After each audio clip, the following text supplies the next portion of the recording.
Seniors in Pennsylvania are hurting. Thanks to the reckless spending, including $5 trillion of new spending under President Biden, they've had to deal with runaway inflation.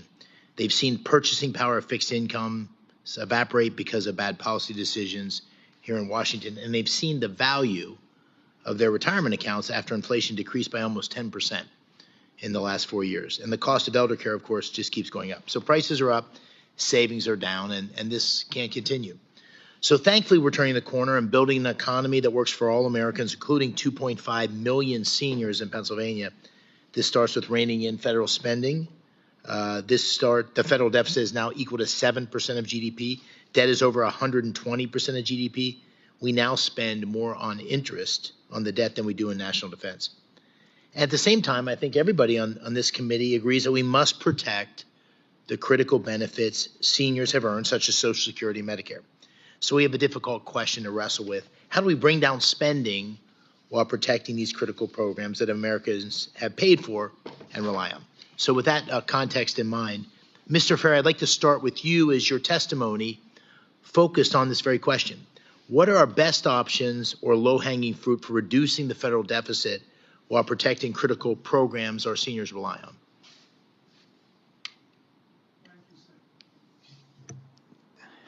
I think there are a number of federal programs that don't fall in the category of essential spending, as you say, Medicare, Social Security, and defense. And I think these programs are in areas like the Department of Education, where the federal contribution is debatable at best, and I think we can literally cut $1 trillion out of federal spending, an annual $1 trillion out of federal spending over the next 5 years. I'll give you another example. Senator Scott didn't mention it, but earlier in my career, I worked in the broadband technology industry, building optical networks that carry internet traffic. I was thrilled when the government passed the broadband program to bring internet to thousands of rural households. The 4 years of the Biden administration went by, and not one single household has been connected. Where I come from in the private sector, if you had that record over 4 years, we would just fire everybody. We'd give them compensation, but we would just say, you need to do better. I think we need to instill that spirit of performance and targets and metrics into the public sector. 5 times the reward, which means, as I say, we can cut spending by $1 trillion a year without touching Medicaid, without Medicare, without touching Social Security, and without touching defense. And although defense is, to be honest, an area where for the $800 billion we spend, we are not getting good value for money. So I don't know that we need to cut it radically. What we need to do is to bring in smaller, more aggressive, more entrepreneurial companies to compete with some of the defense primes. And I think we actually could see our way to reducing defense, but getting better defense worldwide that way. Thank you. And I couldn't agree more on the accountability and focused on outcomes within our government. That's what President Trump, I think, is leading the charge on, and it's got a lot of support here on this committee. Mr. Antoni, let's discuss how the last 4 years have impacted seniors' retirement portfolios. You've been very critical of the Federal Reserve's response to inflation, as have I.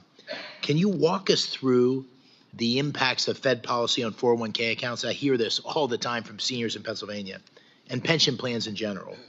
And how and what can seniors do to protect their retirement accounts from rapidly losing value as they have over the last 4 years?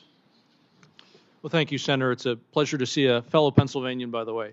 Unfortunately, what the Federal Reserve did to accommodate the spendthrift policies out of D.C. was, again, literally just create trillions of dollars out of nothing. And to ease the cost of financing all of the borrowing from the Treasury, they pushed interest rates down to zero. So at the same time, all of this debt was being issued. It was being issued at near zero interest rates, and therefore all of the securities that were being issued that used that were essentially the financial derivatives that had these low interest-bearing assets as their underlying asset. That meant that the securities also were going to have very low yields. As soon as interest rates began to rise, since interest rates and prices move inversely with bonds, the value of these securities has absolutely plummeted. We are literally coming off of the worst 3.5-year run for the bond market in over a century. Well, where do seniors disproportionately put their savings? Into fixed income assets. And so they have taken just an absolute wash on their retirement accounts. The average 401k alone, as you pointed out, lost almost 10% of its inflation-adjusted value under the Biden administration. And for seniors, it has been even worse than the average because of that portfolio allocation. Yeah. To answer your question in terms of how can they protect themselves, unfortunately, when it comes to inflation, it's a hidden tax. Like any tax, there's not really a good way to protect yourself aside from simply spend all your money. If you don't have any money, then the government can't take any of it away through inflation. Unfortunately, that's obviously not a very desirable outcome either, though. So really, the best way to protect themselves, I would say, with all due respect, is to vote in politicians who will prevent that kind of overspending and therefore prevent the inflation in the first